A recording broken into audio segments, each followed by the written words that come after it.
नमस्कार दोस्तों, आप सभी का स्वागत है लेखक की कहानी लेखक की ज़ुबानी की आज की कड़ी में आलोक कुमार के साथ। और जैसा कि आपको पता है कि आज हमारे साथ शोभा शर्मा जी जुड़ने वाले हैं, जो कि एक लेखिका हैं और अलग अलग प्लेटफॉर्म्स पे लिखती रहती हैं। तो आज हम उनसे बात करेंगे और जानने की कोशिश करेंगे उनके उनके अनुभवों के बारे में, और लेखन से जुड़ी कुछ बातें हम उनसे सीखेंगे, जानेंगे। तो मैं बस थोड़ी सी आज काफ़ी तकलीफ़ हो रही है जोड़ने में मैम को, क्योंकि कुछ परेशानी है शायद, या क्या है। तो जैसे सब ठीक होता है, अगर तो मैं उम्मीद है मुझे कि इस बार सब ठीक हो जाएगा और मैम जुड़ जाएंगी हमारे साथ।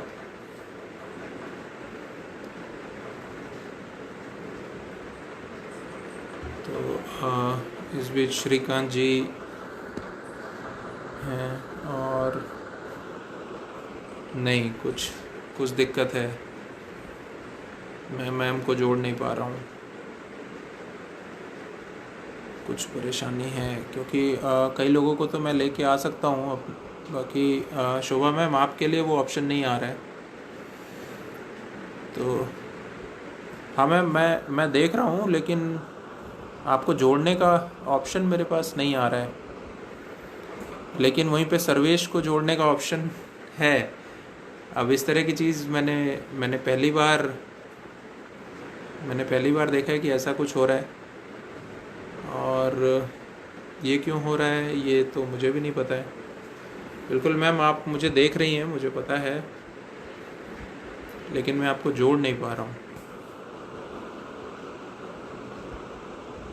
तो देवेंद्र यादव को भी मैं जोड़ सकता हूँ, लेकिन मैम मैं आपको नहीं जोड़ पा रहा हूँ। अच्छा, ये सर्वेश या देवेंद्र भाई बता सकते हैं आप लोग मोबाइल से हैं या लैपटॉप से हैं, कैसे देख रहे हैं मुझे?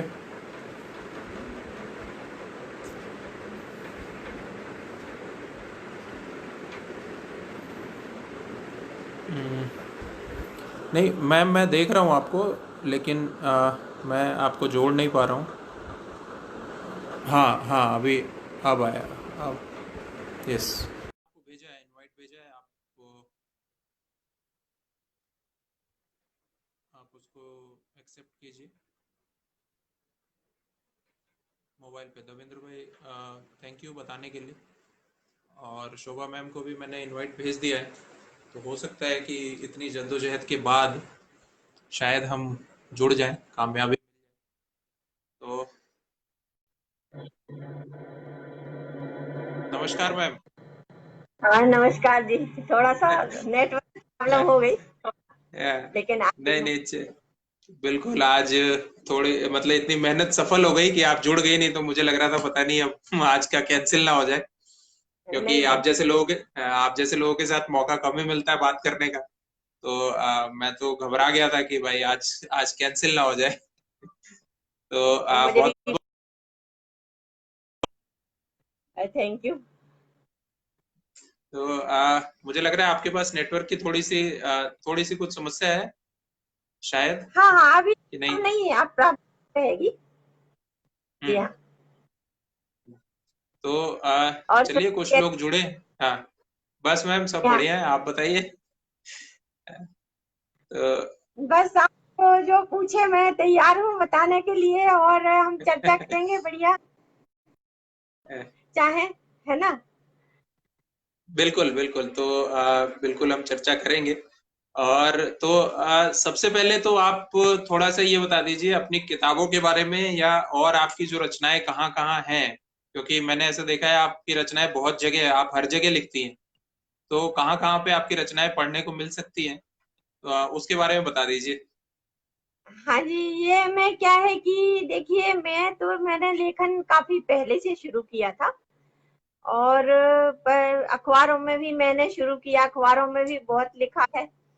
और सरिता मुक्ता वगैरह दिल्ली प्रेस में, मेरी सहेली में, और आजकल मातृभूमि पे, और प्रतिलिपि पर तो हूँ ही। प्रतिलिपि ने तो मुझे फेलोशिप भी दी और पुरस्कार भी दिए, प्रथम फर्स्ट भी दिया, सेकंड भी, थर्ड भी, सारे पुरस्कार दिए हैं। और दिल्ली प्रेस से भी मैं पुरस्कार पा चुकी हूँ। और मेरी सहेली में भी पहले एक कहानी प्रतियोगिता हुआ करती थी, तो उससे भी पुरस्कार पा चुकी हूँ। तो और लेखक संघ ने भी मुझे पुरस्कार दे रखा है, और लेखिका संघ ने भी सम्मान पत्र दे रखा है। जी हाँ। अरे, तो हाँ, तो शुरू इसीलिए किया। इसीलिए मुझे हाँ, बोलिए, कुछ बोल रही थी आप। हाँ जी, शुरू किया था मैंने अखबार से। नव भारत था जबलपुर का, तो हम्म। हम्म। उस पर परिचर्चाएं चलती थी पहले। तो उस परिचर्चा में मैं पहले शुरुआत में भाग लिया करती थी। और हम्म। कहना चाहिए कि मेरा नेचर ऐसा है कि मैं कुछ अगर गलत होता है तो मैं बर्दाश्त नहीं कर पाती हूँ, न्याय के साथ हो जाती हूँ तुरंत। हम्म। तो कहीं कोई ऐसे विचार आते थे तो मैं पेपर में लिख दिया करती थी, ये हम्म। ऐसे नहीं, ऐसे होना चाहिए। तो वो उन्होंने छापने शुरू किए। और आकाशवाणी से भी जुड़ी हुई थी, शुरू से ही जुड़ी थी आकाशवाणी से, कॉलेज टाइम से। तो हम्म। आकाशवाणी में कंपेयरिंग करती थी मैं पहले। अच्छा। और तो कंपेयरिंग के बाद लेखन में आ गई। जी तो हाँ। ये इसीलिए मुझे घबराहट हो रही थी कि पता नहीं अगर आज आपसे बात नहीं हो पाई तो फिर पता नहीं कब मिलेंगे। आ, तो ये तो मुझे बहुत खुशी हो रही कि आज मतलब ये नेटवर्क की प्रॉब्लम सॉल्व हो गई और आज आप जुड़ गई। और देखिए स्नेहा। धर्मेंद्र जी हम्म। और स्नेह हम्म। चाक के ये सब जुड़ी हैं अभी। ये लोग, आप लोगों का बिल्कुल। धन्यवाद तो हम्म। जुड़े हैं तो हमसे, हाँ, सुन रहे हैं। मैं यही, हाँ, तो मैं यही कहने वाला था कि इतने लोग इंतजार में थे, अभी और भी आएंगे। तो ये जी थोड़ी सी समस्या अगर पहली बार में नहीं हुई होती तो मुझे लगता है अभी तक और ज्यादा लोग जुड़ गए होते हमारे साथ। तो अच्छा, ये तो, हाँ, ये तो आपने बता दिया कि आप कहाँ कहाँ पे लिखती रही हैं। और किताबें आपकी कौन कौन सी आई हैं, जरा उसके बारे में कुछ बता दीजिए। और किताबें, एक तो उपन्यास तो अभी एक ही आई है, और एक थी मल्लिका। हम्म। और हम्म। कहानियां लगभग मेरी 100 कहानियां होंगी अभी तक। हम्म। और कहानी संग्रह भी एक ई बुक है मेरी, किंडल इनटू पे। डार्कनेस। हाँ जी, किंडल पर है। ई अच्छा। बुक है इनटू डार्कनेस, हम्म। अंधेरे में। हम्म। तो ये हम्म। मैंने अभी बनाई है बुक। और बाकी हम्म। कहानियां जो मैं लिखती थी तो वो सब अभी इकट्ठा करने का मन है, कहानी संग्रह बनाने का मन है मेरा। हम्म। हम्म। क्योंकि लिखी, और आकाशवाणी में भी कम से कम मैंने 30 कहानियां से ऊपर दी हैं। अच्छा। आकाशवाणी से भी हाँ। का प्रसारण होता है मेरा। तो हम्म। 30 हम्म। कहानियां तो मेरी आकाशवाणी की ही पड़ी हैं, अभी तक मैंने कहीं उनको किसी भी उस पे नहीं, संग्रह नहीं बनाया है। हम्म। हम्म। जी हाँ। हम्म। नहीं तो और एक, बिल्कुल आप अपनी कहानियों का संग्रह बना लीजिए। हाँ जी। कुछ, और कुछ क्या, हाँ, वो बोलिए। आई है, एक थी मल्लिका आई है, मेरा पहला उपन्यास है। और सेकंड एडिशन बस आएगा अभी, फ्लाई ड्रीम्स पब्लिकेशन के सौजन्य से। और जैसे चीजें ठीक है। 170 पेज का आएगा। और हम्म। कुछ हॉरर भी है, और हम्म। सामाजिक है तो मेन जो। जी आ, नहीं तो ये आपने बहुत सही बात बताई कि एक उपन्यास है और आप अपना कहानी संग्रह बनाना चाहती हैं, तो मैं तो यही कहूंगा कि एक कहानी संग्रह बना लीजिए, ताकि हम लोग को अलग अलग जगह पे ना भटकना पड़े। हम एक ही बार वो कहानी संग्रह, जो भी, मुझे नहीं लगता एक किताब में वो कहानी संग्रह पूरा हो पाएगा, इतना बड़ा जी 100 नहीं, वो कहानियों आप का। हाँ। निकल जाएंगे। तो हाँ, तो दो चार किताबें उसकी वो कर लीजिए कि हम एक ही साथ खरीद के और सब पढ़ लेंगे। तो मैं एक थी मल्लिका के बारे में थोड़ी सी बात करूंगा, वो उपन्यास के बारे में। लेकिन उसके पहले ये हाँ बताइए कि आप कब से लिख रही हैं, आप जो बता रही हैं कि आप बहुत पहले से लिख रही हैं, तो कब से लिख रही जी हाँ, मैंने शुरू किया था नए से 1995 के लगभग हैं। शुरू किया था मैंने। और हम्म। फिर नए 2007 तक लिखा मैंने, इसके बाद मैंने बंद कर दिया। कुछ ऐसी हम्म। फैमिली वो थे रीजंस की, फिर मेरा मूड नहीं हुआ लिखने का। पढ़ती रही बराबर, पढ़ने का हम्म। शौक तो मेरा कॉलेज से चल रहा है, तो अभी तक चल रहा है, बहुत पढ़ती हूँ। हम्म। मतलब तो फिर हाँ प्रतिलिपि इसके बाद मैंने शुरू हाँ किया। हाँ। प्रतिलिपि ऐप मुझे मिला और उसमें हम्म। मैंने शुरू किया। लगभग 2.5 साल हो रहा है। अच्छा, तो तो प्रतिलिपि मतलब मेरी बहुत 2007 के बाद आप काफी टाइम तक आपने लिखना बंद कर दिया था और अभी 2 ढाई साल पहले फिर से शुरू किया है। लगभग नहीं लिखा है। और जो अच्छा। लिखा है तो कहानियों में बंद पड़ा रहा, पब्लिश नहीं हुआ। लिखा तो है लेकिन पब्लिश, पब्लिश नहीं हाँ हुआ। हाँ, पब्लिश नहीं हुआ। हाँ।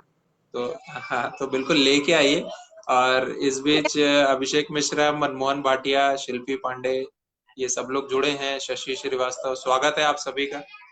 और जी सर। शोभा मैम हैं, आपको अगर कुछ पूछना है तो पूछ लीजिए, नहीं तो मेरे पास तो सवाल है ही मेरे जो मुझे पूछना है। आपको भी कुछ पूछना है तो आप पूछ सकते हैं।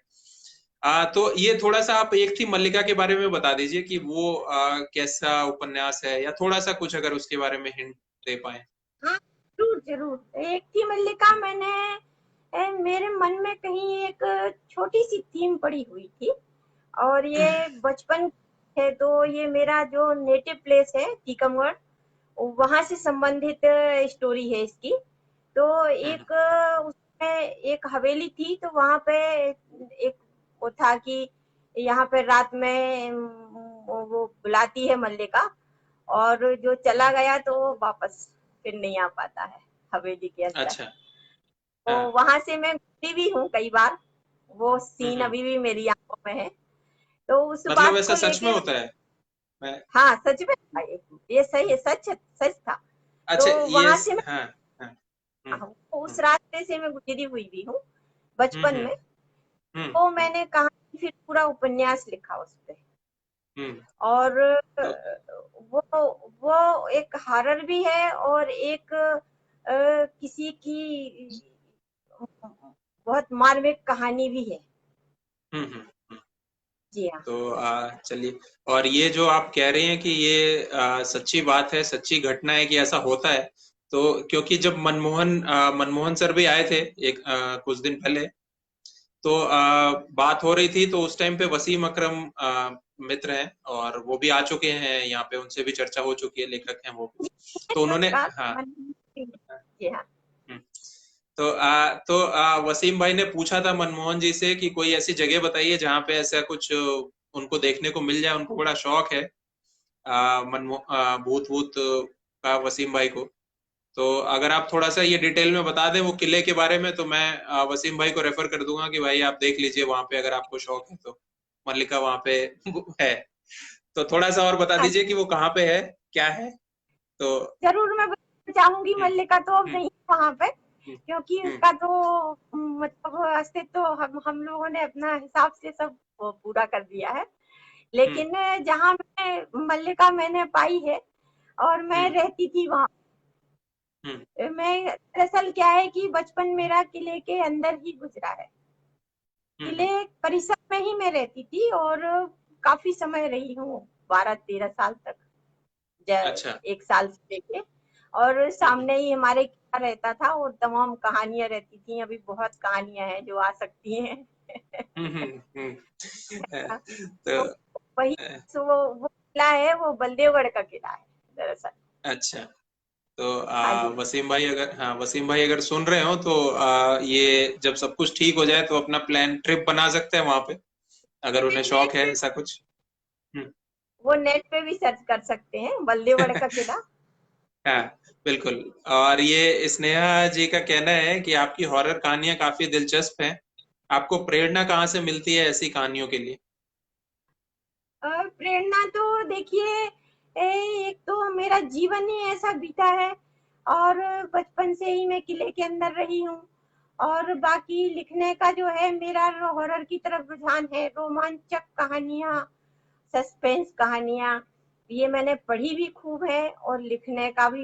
जब मेरा मुझे सामने प्रतिलिपि ने जब बीच में अभी हॉरर फेस्टिवल चलाया था तो मैं 15 कहानियां लगातार रोज दी हूँ उनको, 2-3 हजार शब्दों की। तो हम्म। वो मेरा विषय है, रुचि है हॉरर। मेरी। हाँ जी। तो इसी से जुड़ा हुआ अगला प्रश्न मेरा ये है कि एक तो आपने बताया कि आप हॉरर पढ़ती हैं, इसके अलावा और किस तरह की किताबें पढ़ती हैं आप? देखिए आलोक जी, मैंने तो बहुत सी किताबें, मतलब पढ़ने का मुझे बहुत शौक है। अगर कहिए हम्म। कि 50 गुना पढ़ती हूँ तो 1 गुना लिखती हूँ। नहीं वो मतलब तो हाँ, टाइम बिल्कुल। है ही नहीं मेरे पास। मैं अगर रात में भी नींद खुल जाए तो पढ़ना शुरू कर दूंगी, और सुबह से ओहो। जल्दी उठ के पढ़ना शुरू कर दूंगी। तो पढ़ने का हम्म। तो शुरू से शौक है। और अगर हम्म। मुझे पढ़ने को, अगर मान लीजिए कोई नॉवेल नहीं मिल रही है, कहानी नहीं मिल रही है, तो अगर मुझे उस समय अखबार का कोई लिफाफे का वो भी मिल जाएगा ना, उस पे कहानी लिखी होगी, तो मैं उसको खोल के भी पढ़ लेती हूँ। अरे वाह। शौक हाँ। है, अधूरी कहानी पढ़ लूंगी। और हम्म। वैसे मैं लाइब्रेरी भी ज्वाइन कर रखी थी, शुरू से ही लाइब्रेरी ज्वाइन कर रखी थी। हम्म। तो मैं कहना चाहूंगी कि देखिए, मैं अमृता प्रीतम जी को बहुत पढ़ा है मैंने, मृदुला हम्म। गर्ग को पढ़ा है, हम्म। बंकिम चंद्र की कपाल कुंडला, वो शरद चंद्र को पढ़ा है। शरद चंद्र की तो मैंने कोई छोड़ी ही नहीं है। चंद्रधर शर्मा गुलेरी, और पुराने जो चंद्रकांता पढ़ी है, चंद्रकांता संतति है। हम्म। शिवानी हम्म। को पढ़ा है मैंने। हम्म। शिवानी मेरी पसंदीदा लेखक हैं। हम्म। और आजकल के हिसाब से जो अभी अपनी चल रही है, तो उसमें मिथिलेश जी की जस्ट लाइक दैट है। बिल्कुल। मैं हाँ। हॉरर ही पढ़ू, हर हाँ। तरह का हाँ। पढ़ लेती हूँ, हर विधा हाँ। पढ़ लेती हूँ, और उसमें नहीं आनंद चलिए। लेती हूँ। हाँ। हम्म। जी हाँ। और देवेन जी की बाली है, और जय हम्म। मिथिलेश जी की कनक रात है। मनमोहन जी हम्म। की सारी किताबें हैं, रिश्तों की छतरी है। कुछ नहीं तो मैं हाँ, हवेली चल। भी पढ़ी हाँ। है उनकी है। हम्म। और आपकी कहाँ, आपकी द चिरकुट्स, वो भी पढ़ी हुई है। अरे। अरे आपकी, ये है। हाँ, journey to the centre of the earth ये भी है आपके पास। अरे वाह। हाँ जी, तो है, और इसको तो मैंने हाँ। शब्द हम्म। शब्द पढ़ा है, बहुत आनंद आया। हम्म। हाँ जी। चलिए ये मेरा दूसरा प्रयास था अनुवाद करने का। की और भी किताबें पढ़ी हैं मैंने, खौफ हम्म। है ना, हम्म। और उनकी चुड़ैलों की घाटी। अपने जो आजकल अभी लेखक हैं, सभी नृपेंद्र जी की पढ़ी हैं कहानियां। नृपेंद्र जी हम्म। की जितनी किताबें हैं, शुभानंद जी की पढ़ी हैं, और सुनती अच्छा। भी हूँ।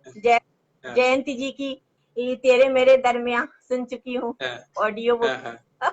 हाँ। हाँ। हाँ जी, बिल्कुल। ऑडियो, अरे तो मेरी मतलब भी आप ऑडियो। हाँ हाँ, आपकी आपकी तो वही तो हाँ मैं अपने दर्शकों को बता रहा था कि शोभा जी की तो किताबें या कहानियां हर जगह बिखरी पड़ी हैं। आप किसी भी प्लेटफॉर्म पे जाइए, वहां पे इनकी कहानी मिल जाएगी, आप सुन सकते हैं, पढ़ सकते हैं, कुछ भी मतलब इनके इनकी कहानियों के लिए तो ऐसा नहीं है कि किताबों का इंतजार करना पड़ेगा। इनकी कहानियां तो हर जगह है। अभी मनमोहन जी भी कह रहे थे कि आकाशवाणी से जुड़ी हुई हैं, तो अच्छा, हाँ, सक्रिय रहती हैं। लगी है हाँ तो कहानियाँ। हाँ तो मनमोहन जी का कहना है कि मैं आपसे कहानी पाठ अवश्य करवाऊं। तो हाँ जी, बिल्कुल वो, हाँ बिल्कुल मैं तो मैं करवाऊंगा अंत में। करूंगी। वो मेरा प्रयास रहता है कि क्योंकि इस शो का नाम ही मैंने लेखक की कहानी लेखक की जुबानी दिया है। तो वो चाहे जो भी लेखक हो, वो अपनी किताब अगर थोड़ा सा पढ़ दे। बताइए, बताना चाहूंगी, आकाशवाणी में हम्म। बुंदेली कंपेयरिंग करती थी, बुंदेली हम्म। भाषा में कंपेयरिंग हम्म। करती थी मैं। अच्छा। इसे, हाँ जी। और लोकल आकाशवाणी छतरपुर जो है, वो लोकल बुंदेलखंड से है। तो वहाँ पे हम्म। बुंदेली कंपेयर होते हैं, जो आप हम्म। बुंदेली गाने प्रसारित करने पड़ते हैं, वार्ताएं वगैरह। तो वो हम्म। मैंने बहुत, बड़ा आनंद आता था। हम्म। और मैं एक चीज और बता दूं आपको कि बुंदेलखंड से मेरा जुड़ाव इस तरह है कि मैंने बुंदेलखंड जी institute of engineering and technology से अपनी इंजीनियरिंग कंप्लीट की। तो 4 साल अच्छा मैं अच्छा, झांसी में रहा हूँ। हाँ। हाँ जी। उस क्षेत्र में रहा हूँ मैं। तो तो ये बहुत अच्छा लगा कि हम्म। बोली जो है वो बहुत मीठी बोली है, और ब्रजभाषा का बिल्कुल। कुछ है उसमें। हम्म। हम्म। तो मैंने थोड़ा सा कुछ अंश, कुछ लाइंस हम्म। जो है, वो एक हम्म। थी मल्लिका में भी, बुंदेली में थोड़ा सा लोकल वो दिया है, अच्छा। देसी भाषा में। हम्म। जी हाँ, नहीं उसमें मिले ये तो थोड़ा सा। नहीं, भाषा के विस्तार के लिए तो ये बहुत जरूरी है कि हम लेके आए अपनी कहानियों में अलग अलग क्षेत्र की भाषाएं लेके आए। ये तो बहुत जरूरी है, हिंदी के लिए भी और अन्य भाषाओं के लिए भी। अच्छा, स्नेहा जी मानसी की तरफ से पूछ रही हैं कि क्या फ्यूचर में कभी बच्चों के लिए कहानियां लिखना चाहेंगी? हाँ बिल्कुल, जरूर लिखना चाहूंगी। ये भी है अभी एक अ, विचार अ, कि यात्रा वृत्तांत भी है, अभी वो भी मैंने बहुत यात्राएं की हैं, तो वो भी है हम्म, मन में एक यात्रा वृत्तांत भी अभी पड़े हुए हैं बीज रूप में, अभी उनको भी साकार करना है सब और अ, बाल देनी है। जी हाँ। मतलब बहुत चीजें हैं अभी लिखने के लिए, तो हमें बहुत कुछ हाँ, पढ़ने को मिलेगा आपकी कलम से निकला हुआ। समय कम होता है लेखकों के लिए, क्योंकि देखिए पढ़ना भी है लिखना भी है, आपको अपने मन का पूरा वो भी उतारना है, फिर उसको खुद ही आलोचक भी बनना है, खुद ही पाठक भी बनना है। बिल्कुल, बिल्कुल। अगर तो लेखक आलोचक बन जाए अपने, तो उनका लेखन बहुत आगे तक जाता है। हम्म, नहीं, ये नए लेखकों के लिए एक बहुत अच्छी चीज कही आपने कि अगर लेखक आलोचक बन जाए तो जी हाँ, फिर क्या बात है, फिर तो उसके। हाँ। की रचनाओं के आलोचक बनिए। हम्म, जब तक आप उसको संतुष्ट ना हो जाएं, तब तक उसको पकने दीजिए। उसको प्रकाशित करने की जल्दबाजी मत करिए कि लिख दिया अब इसको प्रकाशित कर दें। हम्म, उसको आप कई बार पढ़िए और सस्वर वाचन करिए, उसमें आपकी गलतियां समझ में आएंगी। हम ऐसे पढ़ हम्म, लेते हैं मौखिक रूप से तो पता नहीं चलता, लेकिन अगर आप हम्म, उसको बोल के ना, तो उसमें वाक्य विन्यास और वर्तनी की गलतियां और बहुत सारी चीजें समझ में आती हैं। हम्म। तो और उसको अच्छा, एक। हाँ, हाँ, बोलिए, बोलिए। फिर उसको सुधारें जो गलतियां समझ में आती हैं। तो इसी इसी से अगर मैं ये पूछूं कि एक थी मल्लिका, क्योंकि आपका पहला उपन्यास था जो आपने बताया है जैसा, तो उसको उसको आपने मतलब कितनी बार लिखा था, या उसमें कितनी बार चेंजेस किए थे, या कितने ड्राफ्ट लिखे थे उसके? वो क्या है कि पहले हम लोगों को जो डायरी पेन से लिखती थी, तो कम से कम 5वें ड्राफ्ट में फाइनल होती थी। लेकिन अब हम लोगों को ये वर्ड माइक्रोसॉफ्ट वर्ड मिल गया है, तो इसमें हम्म, हम बार बार एडिट कर सकते हैं। जरूरी नहीं है हम्म, कि एक बार दो बार मतलब। और जो कहानी थी मेरी एक थी मल्लिका, वो हम्म, लगभग 15,000 शब्दों की थी। इसके हम्म, बाद फिर उसको 40,000 शब्दों का किया, हम्म, और फिर और आगे बढ़ाया, फिर वो 170 पेज गई कहानी। ओहो, हाँ। मतलब 3,000 तो शब्दों से 40,000 पे गई, 16,000 पे हम्म, गई, फिर हम्म, 40,000 पे गई, फिर अब एक सौ हम्म, सत्तर पेज पे। और हो हम्म। सकता है तो और अभी हो सकता अभी और अगला ड्राफ्ट भी, एक और एडिशन भी आ जाए, कोई कह नहीं एक और आ सकता। जाए। हाँ अरे जी। वाह! तो हाँ, तो जो लोग लेखन में आना चाहते हैं और ये सुन रहे हैं, तो इस बात पे ध्यान दें कि जब मैम जो इतनी अनुभवी हैं, इतने सालों से लिख रही हैं, और वो जब कलम कागज का इस्तेमाल करती थी, तो 5वें ड्राफ्ट में जाके वो किताब कंप्लीट होती थी। तो आप सोचिए कि एक किताब को लिखने में कितनी मेहनत लगती है। और जो नए लोग हैं या जो पाठक भी हैं, वो इस चीज को समझें कि किताब लिखना बहुत आसान नहीं होता है।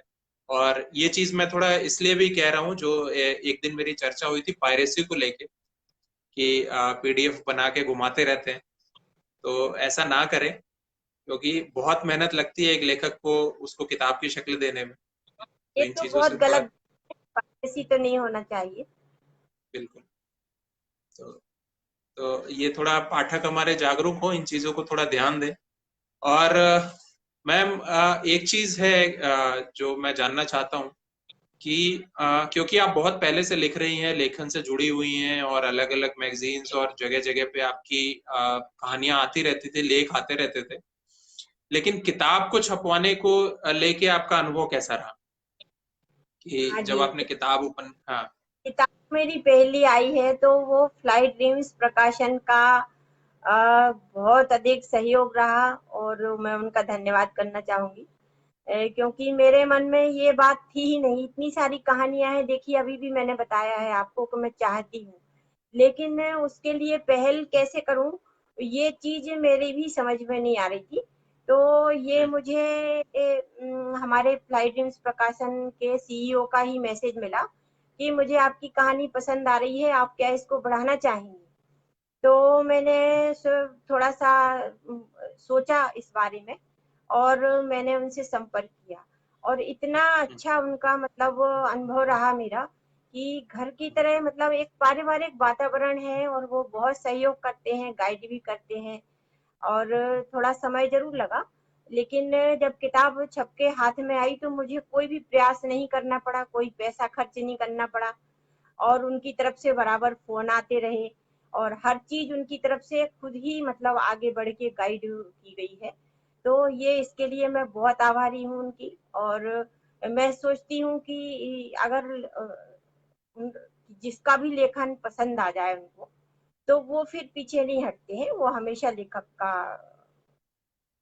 साथ देते बिल्कुल हैं, सहयोग करते बिल्कुल हैं, और किताब प्रकाशित करते हैं। तो सभी लेखकों बिल्कुल। के लिए ये है हम्म, संदेश है कि भाई दूसरे प्रकाशक देखिए पैसा भी लेते हैं, और आपके साथ आपका दायित्व बना देते हैं कि आप ही बेचिए, और ये आप मार्केटिंग करिए, और ये इस तरह से कोई हम मुझे कोई ऐसा अनुभव नहीं हुआ है, मुझे बहुत अच्छा अनुभव हुआ है।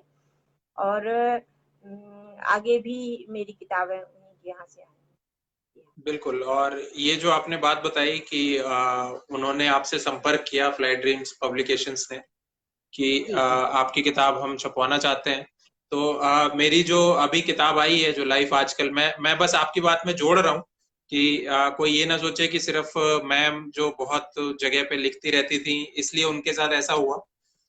मेरी भी सिर्फ एक ही किताब आई थी इसके पहले, और फ्लाई ड्रीम्स के लिए मैंने एक ट्रांसलेशन किया था। लेकिन या जब उन्होंने मेरी कहानियां जब कहानियां.com पे पढ़ी और उन्हें पसंद आई, तो उन्होंने कहा कि ठीक है, इसकी किताब निकालते हैं। तो ऐसा नहीं है, फ्लाई ड्रीम पब्लिकेशंस खुद अच्छे लेखकों की तलाश में रहता है, और आप उनसे जुड़ सकते हैं जैसा कि मैम ने कहा है, और अनुभव भी इन्होंने अपने साझा किए हैं। तो अगर आपकी लेखनी अच्छी है, अगर आपकी कहानी अच्छी है, तो हाँ, बस बिल्कुल आपको। लेखनी में दम होना चाहिए। हम्म, बिल्कुल। वो वो उसके बिना तो कुछ हो ही नहीं पाएगा, उसके बिना कुछ नहीं हो पाएगा। अगर अ, जी अच्छा मैम, एक एक और चीज है, जब प्रकाशन से ही बात हो रही है, तो आपने, क्योंकि बहुत सारी मैगजीन और अलग अलग जगहों पे भी आप प्रकाशित हुई हैं, और ऑडियो बुक में भी, और पता नहीं, अब तो मुझे पता भी नहीं है कि कहाँ कहाँ आपकी कहानियां हैं। तो ये जो नया। क्षेम कुशल हम्म मेरी एक ऑडियो बुक में भी चल रहा है, धारावाहिक चल रहा है, हम्म और हम्म लोग सुनते हैं उसको, पॉकेट एफएम पे है। जी हाँ। हम्म हम्म। तो तो ये जो नया लेखक है जिसने अपनी पहली किताब लिखी है, अगर उसको प्रकाशक खोजना है, तो वो क्या करे? कोई सुझाव है आपके पास? देखिए, नए लेखकों की समस्या मैं बता सकती हूँ। एक तो उनको हम्म ये डर लगता है कि उनकी जो और किताब है, या जो उनका पीडीएफ है, उन कंटेंट है जो, वो कहीं चोरी ना हो जाए, तो वो एकदम से भेजते हुए डरते हैं। हम्म लेकिन उनको भेजना तो पड़ेगा। अगर देखिए, अगर भेजेंगे नहीं, तो प्रकाशक जब तक आपकी लेखनी को जानेगा नहीं आपने क्या लिखा है, तब तक आपको की किताब कैसे प्रकाशित होगी। तो भेजना तो आपको पड़ेगा, और हम्म इसलिए भेजिए, और आप बात करिए, और अच्छा प्रकाशक देखिए जो आपसे पैसा भी नहीं मांग रहा है, आपका जेब भी हल्की नहीं कर रहा है, और उल्टा आपको रॉयल्टी दे रहा है। तो आप हम्म। ऐसा प्रकाशक तलाशिए, इसके बाद अपना कंटेंट भेजिए। अच्छा मैम, ये रॉयल्टी वगैरह की जो चीज है, रॉयल्टी की क्योंकि बात आ गई है, तो हाँ जी। हाँ, तो ये कैसे सुनिश्चित कर सकता है एक लेखक? मतलब कोई कॉन्ट्रैक्ट या कोई, कैसे एक लेखक जो नया लेखक है, वो कैसे सुनिश्चित कर सकता है कि उसको रॉयल्टी वगैरह प्रॉपर मिलेगी, समय पे मिलेगी, या इसके लिए कोई तरीका है क्या? वो तो दोनों के बीच में एक करार होता है, कॉन्ट्रैक्ट तो करना पड़ता है। और हम्म अगर प्रकाशक आपके लेखक के कंटेंट के ऊपर भरोसा कर रहा है और वो उसको ले रहा है, तो हम भी प्रकाशक पर भरोसा करेंगे। ये देखिए, ये दोनों के सहयोग की बात होती है। लेखक की लेखनी कम होना चाहिए और प्रकाशक अनुभवी हो, मार्केटिंग करता हो, अच्छी कर लेता हो और उसके आपके साथ सहयोग करे। ऐसे नहीं कि आप उसके पीछे पीछे पीडीएफ लिए घूम रहे हैं और वो आपको भाव ही नहीं दे रहा, तो इसमें आपका जो कॉन्फिडेंस है वो लूज होगा, आप अगली किताब लेके नहीं आ पाएंगे। तो ये हमारा जो फ्लाइट ड्रीम से जो कॉन्ट्रैक्ट है, तो इन्होंने ये आपका कॉन्फिडेंस भी बढ़ाते हैं। तो ये एक बहुत अच्छी बात है कि आपने एक किताब लिखी तो वो अगली किताब लिख के लाने के लिए आपको बोलते हैं। तो इससे बढ़ के और आपको क्या मिलेगा? मैंने ये सुना है, अब देखिए बड़े बड़े प्रकाशन हैं और लोगों की न जाने 10-10, 12-12, 15-15 भी मेरे फ्रेंड्स ही हैं कुछ लेखिकाएं जिनकी 15 किताबें आ चुकी हैं, लेकिन उनका कोई कहीं कोई नामो निशान नहीं है। बस वो छप रही हैं किताबें और बुक फेयर में रखी जा रही हैं। अब वो कितनी खरीदी जा रही हैं, क्या उनका वो है, कहीं कोई पता नहीं चलता कि ये कितनी बड़ी लेखिका कौन है, क्या है, क्योंकि प्रकाशक भी बहुत हैं और लेखक भी बहुत हैं। तो इतना सहयोग सही, सहयोग अगर कोई दे रहा है तो वो बहुत अच्छी बात बिल्कुल, ये सही बात है। और अच्छा, एक और प्रश्न है। है। ये जी हाँ। प्रश्न आप, हाँ, ये पढ़ लिया होगा आपने ये प्रश्न, लॉकडाउन की सिचुएशन को लेके है। तो हाँ जी, हाँ जी। इस समय, हाँ, तो इस समय आपको क्या परेशानियां हो रही हैं और क्या चैलेंजेस हो रहे हैं, अगर आप कुछ बताएं। ना ना, मुझे कोई चैलेंजेस मुझे पता भी नहीं चल रहा, लॉकडाउन चल रहा है। क्योंकि ए, मेरा तो ए, काम है, जो मेरे काम मेड वगैरह करती थी वो अपना मैं खुद करती हूँ। तो मेरा अब हम्म, उससे वो साइड बिजनेस है और ये लेखन जो है जो मेन बिजनेस है। तो साइड बिजनेस खत्म हुआ तो मेन चालू, और मेन खत्म हुआ तो साइड चालू।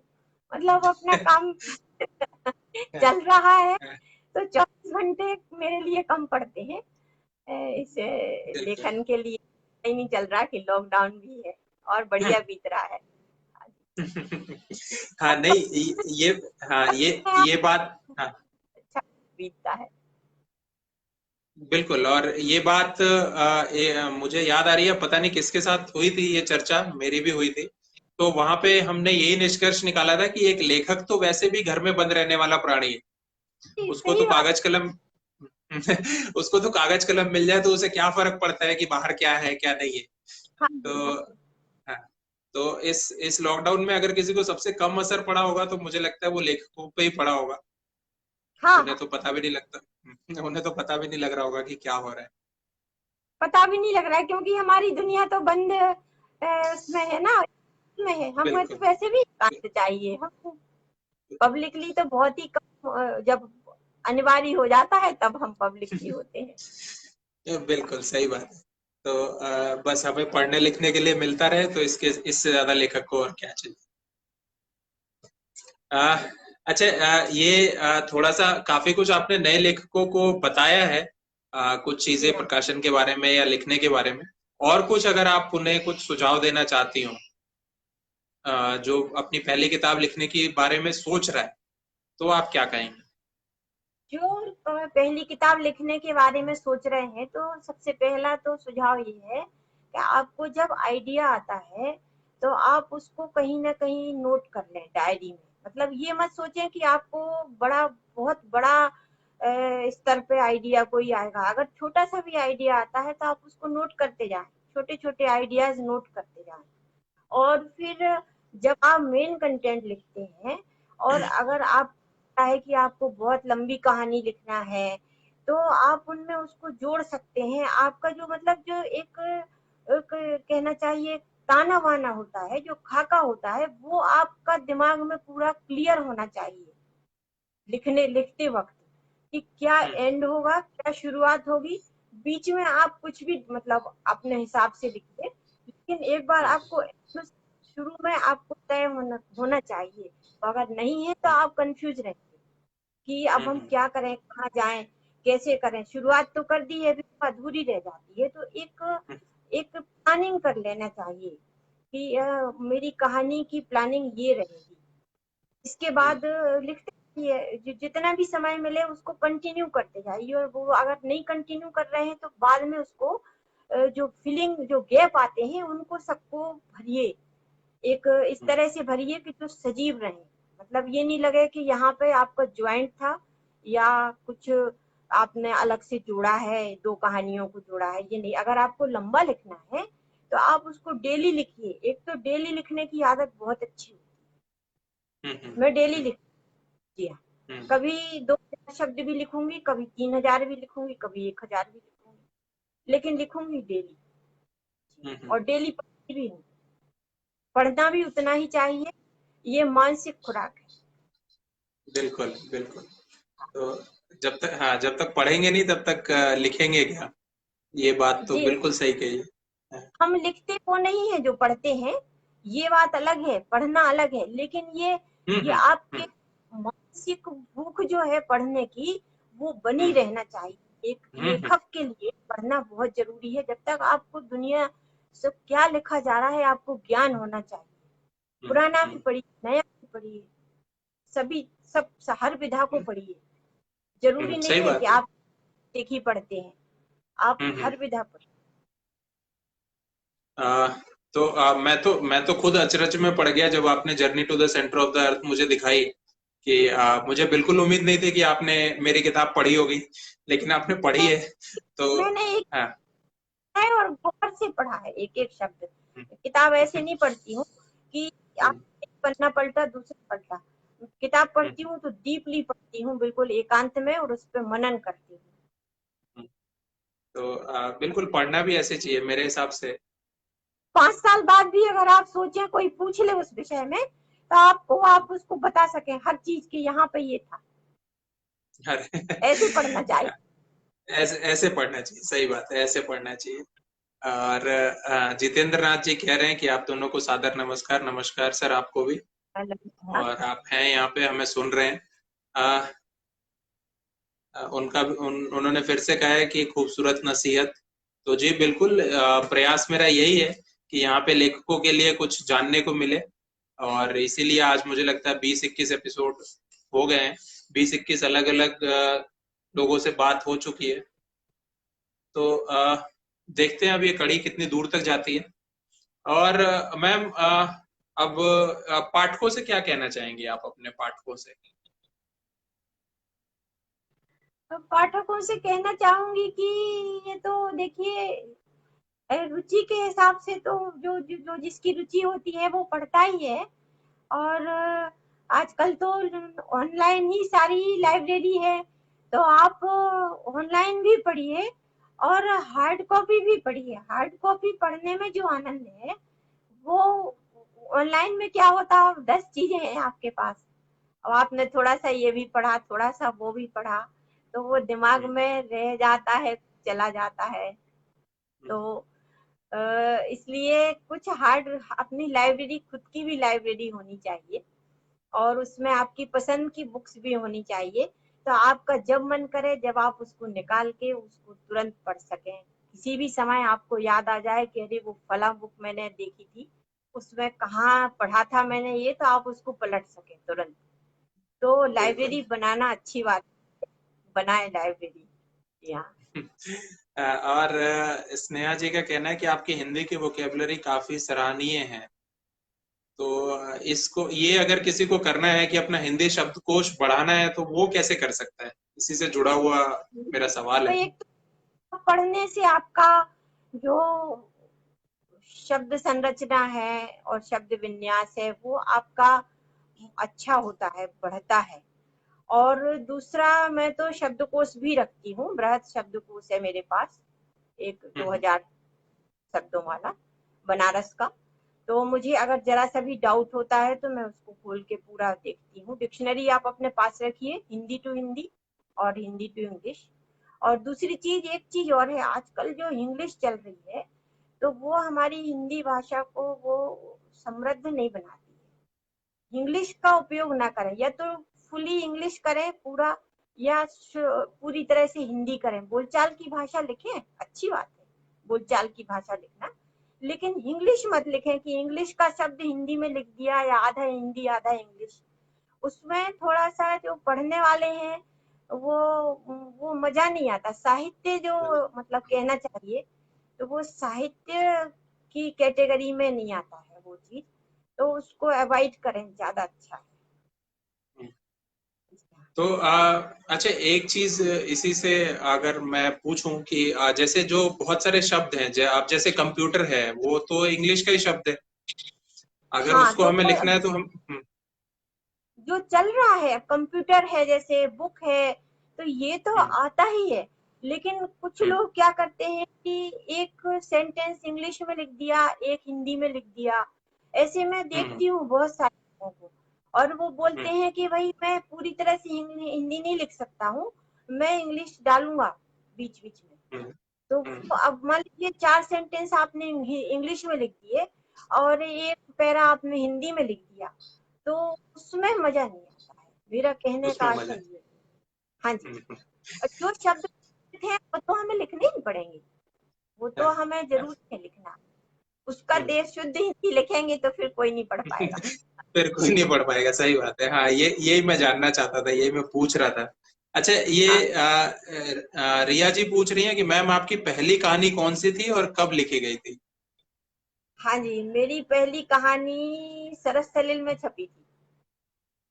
ये छपी थी और 1907 में। खोटी नहीं, झांझरें। हाँ, अच्छा, उस समय हाँ, नई नई शुरू हुई थी दिल्ली प्रेस से, तो हम्म, उसमें उन्होंने मेरी कहानी छपी थी खोटी झांझरें।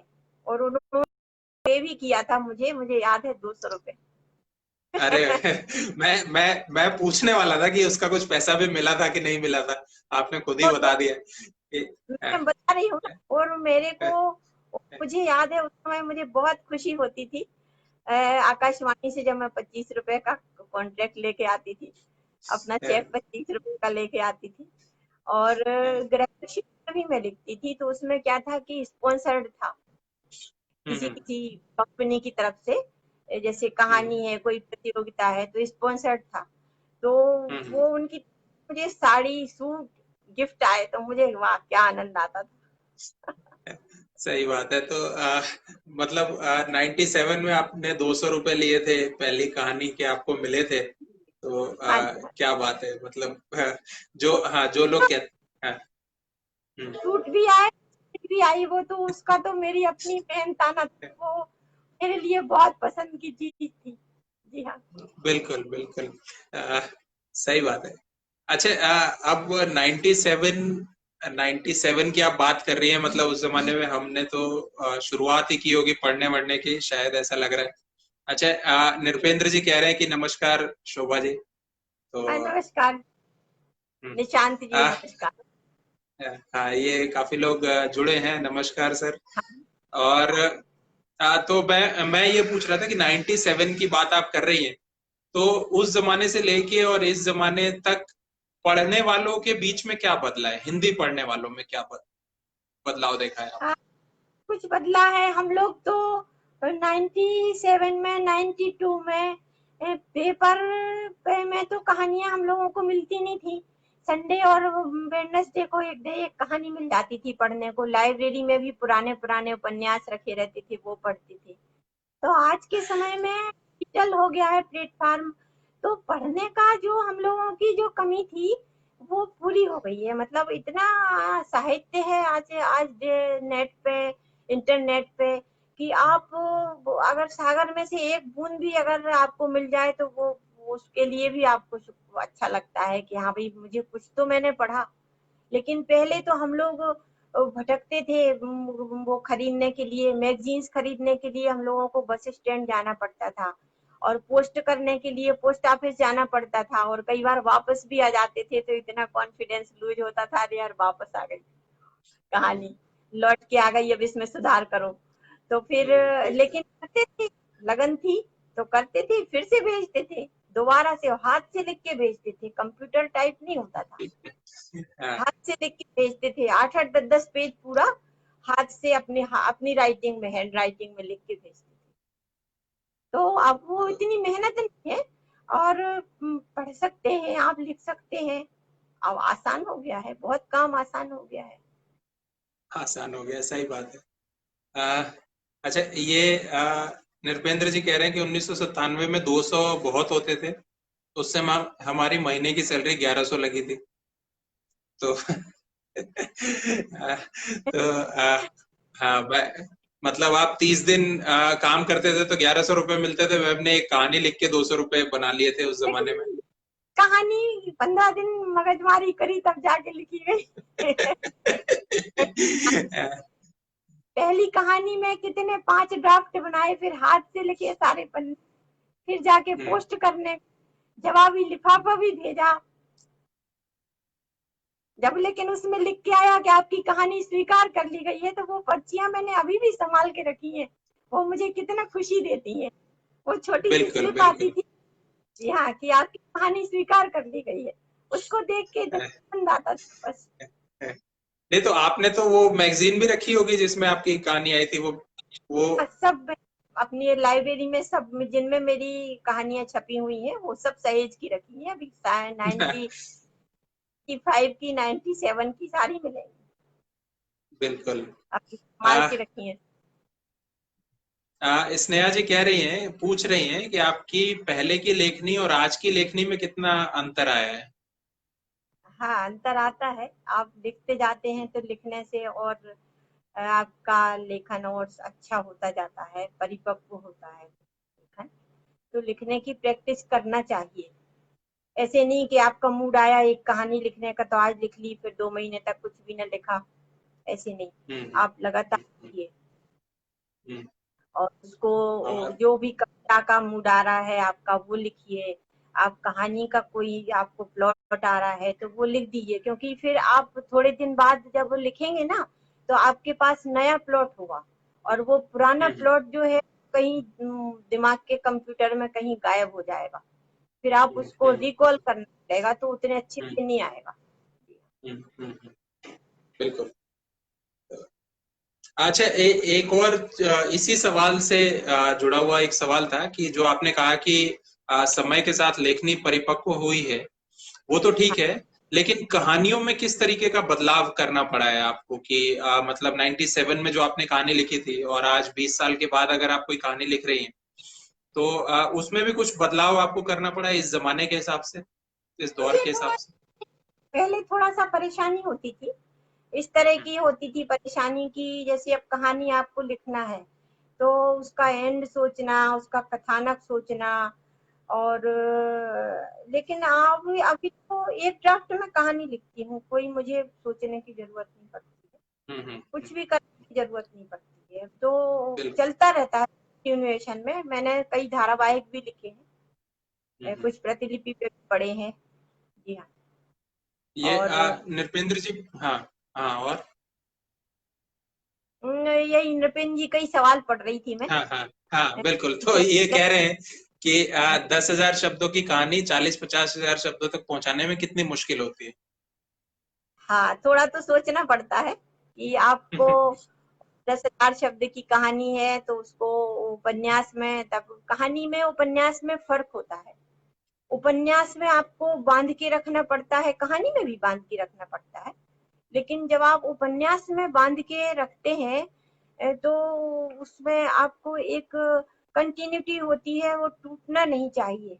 और शुरू में एक बार पाठक जब पढ़ना शुरू करे तो आप उसको एंड तक पाठक उसको छोड़ ना सके, ये होना चाहिए जरूरी।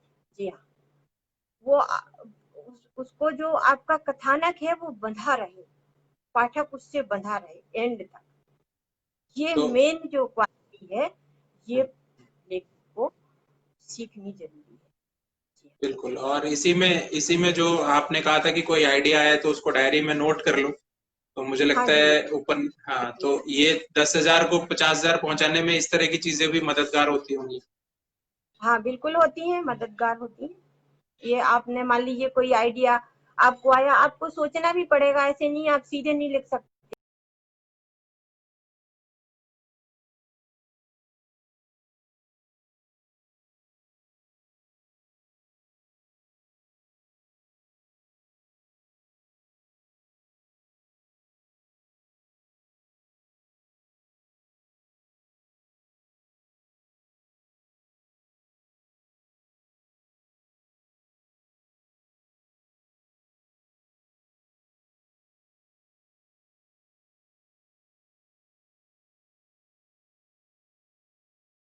मैम ये लाइट चली गई है यहाँ पे मेरे पास, तो आप अगर कुछ कह रही थी तो उसको कंटिन्यू कर दीजिए।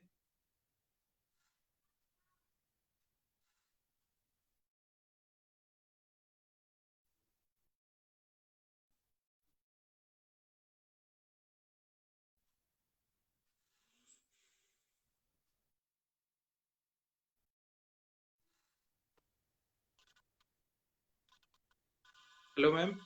हेलो। हाँ मैम, हाँ वो आलोक जी, लाइट, कुछ आप वीडियो डिस्टर्ब हो गया था। हाँ नहीं वो लाइट चली गई जी। थी, लाइट चली गई है मेरे पास, तो हाँ इसलिए इसलिए हाँ हाँ परेशानी हो गई थोड़ी। हाँ तो चलिए, अगर आप कुछ कह रही थी तो उसको कंटिन्यू कर दीजिए और फिर आपसे कहानी सुनेंगे। जी। हाँ, मैं वही कह रही थी कि जैसे कहानी हम जोड़ने के लिए हम हम्म। एक हम्म। तारतम्य होना चाहिए। हम्म। कहानी लिखें या उपन्यास लिखें, तो एक तारतम्य होना चाहिए। जब वो पढ़ने वाला शुरू करे तो उसको एंड तक लेके जाए। ऐसे नहीं कि आपने 20 पेज पढ़े और फिर उसको इस लायक हो गई कहानी की और वो आप कौन पढ़े, कल पढ़ेंगे। वो हम्म। फिर उसकी उत्सुक रहनी चाहिए कि वो उसमें क्या हुआ कहानी में। बिल्कुल बिल्कुल बिल्कुल। आ, तो मैम, जो मनमोहन जी ने शुरू में कहा था कि आपसे कहानी सुने और उसके बिना ना छोड़े। अच्छा, इस बीच राहुल सिसोदिया जी जुड़े हैं और नृपेंद्र जी ने एक प्रश्न पूछ लिया कि एक थी मल्लिका भूतिया कहानियों में बिल्कुल अलग टेस्ट की कहानी है, मुझे बहुत अच्छी लगी। अच्छा तो चलिए, प्रश्न नहीं है हाँ, ये। हाँ तो तो वो बहुत होते हैं। हाँ, तो अगर देखिए, मैं मानती हूँ कि अगर पॉजिटिव एनर्जी है तो नेगेटिव एनर्जी भी है और हम्म। भूत होते भी हैं। हम्म। लेकिन जो जीवन काल में जिसके विचार अच्छे रहे, हम्म। तो वो अगर भूत बन भी जाता है, उसका जीवन चक्र पूरा नहीं होता है, तो लेकिन वो अच्छा ही भूत, मतलब अच्छा ही सोचता है। वो मेरे जितने भी भूत हैं, मैंने बहुत भूतिया कहानी लिखी है। कम से कम 15 कहानियां तो मैंने हॉरर फेस्टिवल में ही लिखी थी, भूत वाली। और हम्म। ये एक थी मल्लिक है, और भी हैं, बहुत सारी कहानियां हैं। हम्म। लेकिन मेरे भूत ऐसे नहीं होते हैं जो किसी को से बदला लें, परेशान करें। हाँ, हाँ, उसमें सर अगर उस है, इसमें भी है किरदार। रसवंती का किरदार है एक थी मल्लिका में, वो हम्म। बुरा भूत है। लेकिन हम्म। अच्छा भूत होना चाहिए, मेरे हम्म। हिसाब से अच्छा भूत भी होता है। हाँ नहीं, एक दिन ये चर्चा हुई थी शायद मनमोहन जी से या देव प्रसाद जी से, किसी से किसी ने प्रश्न पूछा था कि क्या भूत अच्छे होते हैं, तो आज आपने जवाब दे दिया जी। उसका कि भूत अच्छे भी होते हैं। तो हाँ जी, हाँ जी। हाँ, ये प्रश्न एक दिन पहले आ गया था। तो चलिए मैम, अब आखिरी आखिरी चीज की ओर बढ़ते हैं, और अब आप पढ़ के हाँ, सुना दीजिए कुछ। जरूर जरूर। मैं ये देखिए, मेरी अपनी ये लिखी हुई किताब है, बिल्कुल हाँ। एक थी मल्लिक। एक थी मल्लिका। तो हाँ। कुछ सुनाना चाहूंगी हम्म। अपने पाठकों के लिए और अपने साथी जो सब लोग जुड़े हुए हैं इनको, और जो आगे सुनेंगे उनके लिए भी। बिल्कुल। ओ लाला, तने किते तो आइयो, हमारे जूड़ा को गुलाब गिर गयो है ड्योड़ी पे, उठाए तो ले आइयो। दोपहर से ही बारिश हो रही थी। भादों की ठंडी ठिठुराने वाली भीगी सी रात थी। बाल वृद्ध सब कंबलों और खेसों में दुबके हुए थे। रात गहराने लगी थी। सुंदरी 16 श्रृंगार किए झरोखे पर बैठी थी। उस पर वो मुस्कुराकर आग्रह किए जा रही थी। दोनों की रगों में सनसनाहट होने लगी, कनपटियां गर्म हो उठी। क्या कहते हो? दोनों ने आंखों ही आंखों में एक दूसरे को इशारा किया।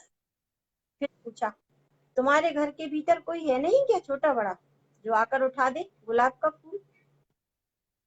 सुंदरी बोली, लाला हो तो अब तक उठाना क्या उठे? नहीं आको, तब तो तुम दो से कह रहे। दोनों ने आपस में सलाह की, जब आप हमसे लाला कह रही हो तो हम भी आपको भौजी कह सकते हैं। हाँ, काहे नहीं, हम तो जगत भौजी हैं, खूब कहो। अब तो ले आ दो वो गुलाब। और फिर उन दोनों ने वह गुलाब उठा लिया। गुलाब एकदम सुर्ख ताजा खिला हुआ था। हाथ में लेते ही उन्होंने महसूस किया, उसमें से मदहोश करने वाली खुशबू आ रही थी, जो उनके मनो मस्तिष्क को पागल करने लगी। फिर वे अंदर चले गए। ये इसी पे नृपेंद्र जी ने कहा है कि बहुत मधुर भाषा शैली, और स्नेहा जी का कहना है कि अरे वाह, आपकी आवाज में सुनकर आनंद आ गया, शुक्रिया। तो मेरा उद्देश्य भी यही रहता है कि लेखक की कहानी लेखक खुद अपनी भाषा में पढ़ के सुनाए, क्योंकि उससे बेहतर मुझे नहीं ये लगता कोई पढ़ के सुनाएगा। हाँ, बिल्कुल। किताब से हम्म। प्रसंग और सुनाना चाहूंगी। हाँ हाँ, बिल्कुल बिल्कुल, ये बुंदेलखंडी सुन के तो मुझे इतने सालों के बाद मुझे बहुत मजा आ जी रहा जी है। हाँ, मतलब जी। इतने सालों के बाद मैंने सुना है और बहुत मजा आ रहा है। हाँ। क्या क्या करवाने की ठानी है इन्होंने, मुझे तो लग रहा है ये पक्का वो है। मतलब राजू ने बड़ी सावधानी से उसके कान में कहा, जैसे भोजी सुन ले। भूतनी आत्मा, राजू ने बड़ी सावधानी से एक बात और एक शब्द और कहा। कैसे पता लगाए? सुना है भूत भूतनियों के पैर उल्टे होते हैं, क्या उनके भी पैर उल्टे हैं? अरे भैया, मैंने तो कई बार देखने की कोशिश की, मगर वे उन्हें ऐसे ढकी रहती हैं, एक नाखून तक नहीं दिखता है। लेकिन जब उन्होंने गिरने के बाद बार बार गिरना शुरू किया था, तब तो रक्त सने पैरों के चिन्ह सीधे ही आ रहे थे। हाँ सच तो है, वो तो मैंने देखे थे, लेकिन तब तो वे उस समय का दृश्य साकार करके दिखा रही थी ना। हाँ, ये भी हो सकता है उस समय उन्होंने सीधे कर रखे हो, जैसे हमारे तुम्हारे। फिर दोनों ही हकलाने लगे। हाँ हाँ, ये क्या, हमारे पैर तो देखो ये भी उल्टे हैं। अरे ये उल्टे कैसे हो गए, क्या हम भी? राजू और जग्गू का माथा घूम गया। अच्छा, सही में भूतों के पैर उल्टे होते हैं क्या? अब कहा तो यही जाता है इसी से, हम लेखक देखे नहीं है। चलिए, बहुत बहुत अच्छा लगा आपसे मिलके। और मतलब आज अगर आप जुड़ नहीं पाई होती तो बहुत कुछ छूट गया होता। तो बहुत बहुत धन्यवाद आपका मुझे समय देने के लिए और जोड़ने के लिए। करने में बात सब ये चर्चा हुई और मुझे भी बहुत अच्छा लगा। धन्यवाद बिल्कुल। आपका जो आपने बुलाया। जी अ, धन्यवाद। अब नृपेंद्र जी के इस कमेंट के साथ बंद करते हैं कि भूतनी की माया है, जो आपने हाँ पढ़ा है वो गजब था, सुन के मजा आ गया। तो धन्यवाद मैम, अब बंद करते हैं, आज के लिए इतना ही। हाँ जी, नमस्कार।